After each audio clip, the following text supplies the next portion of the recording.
रामलीला हो रही थी, रामलीला के जो मालिक थे पंडित श्री कृपाराम दुबे, उस रामलीला के व्यास थे। हम आपको सत्य घटना बता रहे हैं। आहा पंडित श्री कृपाराम दुबे जी उस रामलीला के मुखिया थे। गांव में रामलीला चल रही थी। उसी रामलीला में एक फौजदार शर्मा नाम के पंडित जी रहते थे। उनका काम था व्यवस्था बनाना, आहा सामान का देखरेख करना, व्यवस्था बनाना। सह निर्देशक के रूप में रामलीला में काम करते थे।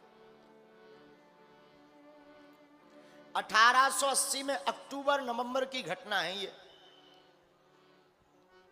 एक 17 साल का बालक, पांडे जाति का, ब्राह्मण रूप में पांडे, भगवान श्री राम का रूप बनता था रामलीला में। गांव में रामलीला चल रही थी। तो प्रायः पुराने जमाने में गांव में रामलीला होती थी तो गांव के किसी बड़े से हॉल में निवास दे दिया जाता था, कच्चे मकान में। बढ़िया वहां रामलीला रुकी। 20-22 लोग मंडली में थे। भंडारा प्रसाद की व्यवस्था, अपने से भंडारा बनाया, अपने से भंडारा बनावे, भोजन बनावे और प्रेम पूर्वक रहें। आहा ध्यान से सुनना, हम आपको सत्य घटना बता रहे हैं। प्रेम पूर्वक वो भंडारा बनावे, बड़े भाव पूर्वक वहां पर रहें गांव में। पहले उस गांव का नाम था जहां रामलीला हो रही थी, तुलसी गांव। एक दिन प्रसाद पा रहे थे, भंडारा पा रहे थे पंडित श्री कृपाराम दुबे जी और फौजदार शर्मा जी। तो दुबे जी ने कहा, शर्मा जी और तो सब ठीक है, आपने पिछली बार की रामलीला में जो धनुष बनाया था वो जरा कड़क बना दिया था और बालक को तोड़ने में समय लगा था। एक काम करना, इस बार धनुष बनाना तो बड़ा नरम बनाना। आप ना कोई भी काम ठीक से नहीं करते हो। ऐसा जरा तेज से कह दिया, डांट डपट दिया।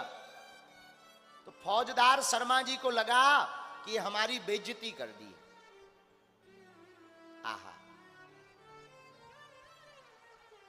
अब बात आई गई हो गई, रामलीला चलती रही। 2 दिन बाद रामलीला में धनुष भंग की ही कथा लीला होनी थी।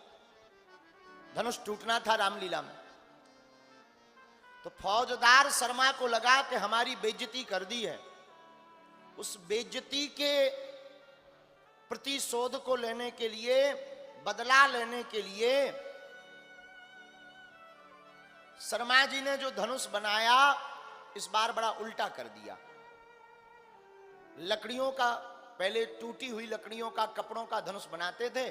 इस बार उन्होंने लोहे का एक सरिया लिया, लोहार से, और लोहार से उस सरिये का धनुष बनवाया और उसमें मोटा कपड़ा बांधकर, ऊपर से घास फूस बांधकर ताकि दिखाई ना पड़े, और शाम को चुपके से जाकर रख दिया कि जिस प्रकार दुबे जी ने हमारी बेइज्जती करी थी, हम इनकी रामलीला की बेइज्जती करवाएंगे और हंसी उड़वाएंगे। क्योंकि लोहे का बड़ा मोटा सरिया है, बालक से तो टूटना नहीं है। नहीं टूटेगा, लोग हंसेंगे, तमाशा बनेगा, तब इन्हें समझ में आएगा। आहा भैया, उस धनुष को शाम के समय लोहे का बना करके वो जो है उन्होंने मंच पर जाकर रख दिया। रात हुई, गांव वाले अपना भोजन बयारू करके, भोजन वोजन पाकर बयारी करके, सब गांव वाले आसन बासन, पुराने जमाने में जब रामलीला होती थी तो बोरी अपने साथ ले जानी पड़ती थी बैठने के लिए। सबने अपनी अपनी बोरी ली, आसन ली, किसी ने बोरा, किसी ने पटका लिया और जाकर के वहां रामलीला के सामने बढ़िया अपने मैदान में आसन जमाया। और आज धनुष भंग है, धनुष तोड़ेंगे राम जी और जानकी जी गले में माला डालेंगी। इस भाव के साथ पूरा समाज रात को जैसे आप बैठे वैसे सब बैठ गए। आहा सब विराजमान हो गए। रात्रि काल हुई, लीला का मंचन हुआ। जनक जी को क्रोध आया और अब जब धनुष टूटने की बारी आई तो राम जी का जो अभिनय कर रहा था बालक, 17 साल का बालक था मात्र, छोटा सा बालक, बड़ा प्यारा रूप लगता था। धनुष लिए बढ़िया राम जी का अभिनय कर रहे, रामलीला का मंचन हो रहा, हारमोनियम बज रही, लोग बढ़िया रात को आनंद ले रहे, बैठे हैं। और 17 साल का बालक, वह पांडे बालक खड़ा हुआ जो राम जी का रूप बने थे। व्यास जी जो हारमोनियम बजा रहे थे, पंडित श्री कृपाराम दुबे जी, उन्होंने रामायण की चौपाइयां गाते गाते मानो कहा कि भगवान धनुष तोड़ने के लिए गए। तो भगवान का जो अभिनय राम का कर रहे थे, वो बालक बढ़िया धीमी गति के चाल के साथ में गुरुदेव को प्रणाम करके गए धनुष के पास। सबकी ओर निहारा और पंडित श्री कृपाराम दुबे जी ने चौपाइयां गा करके कहा कि भगवान के हाथ स्पर्श करते ही कब धनुष टूट गया पता नहीं लगा। लेत चढ़ावत खेचत गाड़े, काहू ना लखा रहे सब ठाड़े। और इन चौपाइयों को गाया और इशारा किया कि हां तोड़ दो धनुष। तो राम का अभिनय करने वाले उस बालक ने जैसे ही धनुष में हाथ रखा, तो वो वजनी तो था ही, लोहे का बना था, तो वो समझ गया कि आज तो बड़ा गड़बड़ हो गया, ये धनुष नहीं है, ये तो लोहे की छड़ है। अब भीड़ सामने बैठी तो क्या कहे बेचारा, आंखों से इशारा करके व्यास जी की तरफ देखकर कहा कि गड़बड़ है, अगर हम उठाएंगे वो टूटेगा नहीं तो लोग हंसेंगे। तो पंडित कृपाराम दुबे समझदार तो थे ही, वो समझ गए। उन्होंने कहा कि आप तब तक परिक्रमा करो, हम हनुमान जी से प्रार्थना करते हैं कोई ना कोई लीला अवश्य होगी। आहा, उस बालक ने जो राम जी का अभिनय कर रहे थे उसी धनुष की परिक्रमा देने लगे। अब पंडित श्री कृपाराम दुबे जी ने अपनी आंखें बंद करी और प्रभु का स्मरण करते हुए आंखों में आंसू भर के कहा कि हे राम जी, हे हनुमान जी, आज अगर इस बालक से धनुष नहीं टूटा तो हमारी हंसी नहीं होनी है, रामलीला की हंसी नहीं होनी है, आपके रूप की हंसी होनी है प्रभु। आपको जो लोग मानते हैं, जो आपके स्वरूप की पूजा करते हैं, ये बालक नहीं है, ये आप ही हो। और अगर आज धनुष नहीं टूटा तो आपकी हंसी हो जाएगी सारे संसार में कि राम जी रामलीला में धनुष नहीं तोड़ पाए। आहा, इतना कहते हुए आंखों में आंसू भरा, रोने लगे।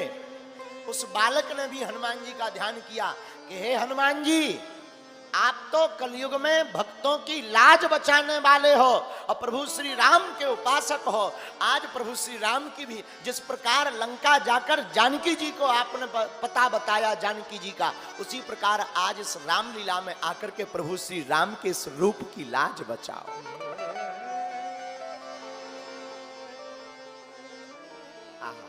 और उस बालक ने भी नेत्र बंद किए और चौपाइयों को बड़ी जोर जोर से व्यास जी बोलने लगे। लोगों में से तो किसी की क्षमता नहीं, वैज्ञानिकों ने शरीर तो बना लिया पर प्राण नहीं डाल पाए। वो प्राण डाल अगर कोई सकता है तो वो प्राणेश्वर भगवान ही है, इसलिए सारे संसार को भगवान ने बनाया।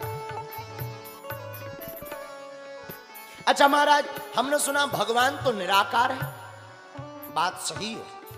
बिनु पद चले सुने बिनु काना, कर विधि कर्म करे विधि नाना। भगवान निराकार है लेकिन वो भक्तों के लिए साकार होकर के प्रकट हो जाता है। कैसे? जैसे पानी, पानी को पकड़ा नहीं जा सकता, लेकिन पानी को अगर फ्रिज में रख दिया जाए, पानी को पकड़ना, हम आपसे कहें अच्छा भाई पानी को पकड़ो, तो क्या पकड़ पाओगे? बोलो हाँ जी अना जी, बोलो। क्या पानी को कोई पकड़ पाता है? नहीं। लेकिन वही पानी अगर फ्रिज में रख दिया जाए, आहा, वही पानी अगर फ्रिज में रख दो तो वो जम जाता है और पकड़ में आ जाता है। वैसे ही परमात्मा पकड़ में तो नहीं आता, पर जब भक्त अपने हृदय में भाव में रखते हैं तो वो भगवान साकार होकर के प्रकट हो जाता है। तो चरित्र, दूसरा अक्षर क्या है चौपाई का? चरित्र। चरित्र का मतलब, चरित्र का मतलब गाथा। और हमेशा चरित्र उसका सुनना चाहिए जिसका चरित्र अच्छा हो। अब एक आदमी तेल बेच रहा था, बोला था ये वाला तेल लगाइए, काले घने बाल पाइए और खुद का खसम गंजा है। अब बताइए जिनका खसम स्वयं का पति गंजा हो, अब वो जो है एडवर्टाइजमेंट करते हैं यह वाला तेल लगाइए, काले घने बाल पाइए। अब इनसे क्या आशा की जाए? बोलो सीताराम, जोर से बोलो। एक सज्जन हमें मिले रास्ते में, ट्रेन में, हम ट्रेन में यात्रा कर रहे थे तो क्रीम बेच रहे थे। क्रीम बोले गोरा रंग पा, बहुत अच्छी बात है, 60 रुपए में गोरा। अब वो बढ़िया ऐसा पानी ले वे, हाथ में लगावे और देखो भाई देखो बढ़िया मैल सा छुट जाए, देखो देखो साफ निकल आया, गोरा निकल आया, 30 दिन में एकदम अंग्रेजों के ऊपर हो जाओगे। हमें बड़ी हंसी आई। हमने धीरे से कहा और तो सब ठीक है, इधर आओ। बोले जी पंडित जी। हमने कहा और तो सब ठीक है, क्रीम बहुत अच्छी है 60 रुपए की, लेकिन एक बात बताओ, अपनी लुगाई पे प्रयोग क्यों नहीं की? वो धीरे से बोला तुम्हें कैसे पता? हमने कहा हमें तो तुम्हारा खानदान भी पता है। तुम्हारी घरवाली इतनी काली है कि रात को अगर मिल जाए बच्चे भी डर जाएं। उसकी घरवाली इतनी काली थी, मतलब काले रंग के हम विरोधी नहीं है, लेकिन वो तो क्रीम बेच रहा था कि गोरा रंग पाइए। अब खुद की घरवाली इतनी काली कि अगर रात को मिल जाए तो बच्चे डर जाएं। अब बताओ वो क्रीम बेच रहा है गोरा रंग की। इसी प्रकार चरित्र किसका सुनना चाहिए? उसका चरित्र मत सुनो जिनका पहले ही खराब हो। हमसे कोई पूछे चरित्र किसका अच्छा है, तो राम चरित्र जैसा किसी का चरित्र हो ही नहीं सकता है। राम जी जैसा चरित्र, अरे राम के चरित्र की बात क्या करनी। हमारे सामने आप सब तो विद्वान हो। हाँ, हमारे एक कवि बहुत ही प्रिय हैं, भारत में वर्तमान में अद्भुत धारा बहाते हैं। देखो ज्ञान को हमेशा बोलना चाहिए। श्री कुमार विश्वास जी, उनकी एक चरित्र की बात हमें याद आती है, वो हमने सुनी, हमारे हृदय को बहुत भाई है, वो हम तुम्हें भी बताते हैं। राम का चरित्र कितना निर्मल है, हमारे उपनिषद में इसका वर्णन है। जब राम जी ने रावण को मार दिया, राम जी के पास, लेकिन मंदोदरी सामने से नहीं आई, मंदोदरी पीछे से आई। रात्रि में चांदनी खिली हुई थी और चंद्रमा की चांदनी में किसी स्त्री की छाया को देखकर हमारे प्रभु श्री राम खड़े हो गए और हाथ जोड़कर कहा, मां आप कौन हो? मंदोदरी कहती है, प्रभु मैं बड़ी अभाग्नि, दुराचारी, पापाचारी रावण की पत्नी है, मेरा नाम मंदोदरी। मां आप इतनी रात में यहां क्या कर रही और किस लिए आई हो? मंदोदरी कहती, राम मैं तुम्हें देखने आई हूं। तो राम जी ने कहा हाथ जोड़कर, मां मुझे क्या देखना चाहती?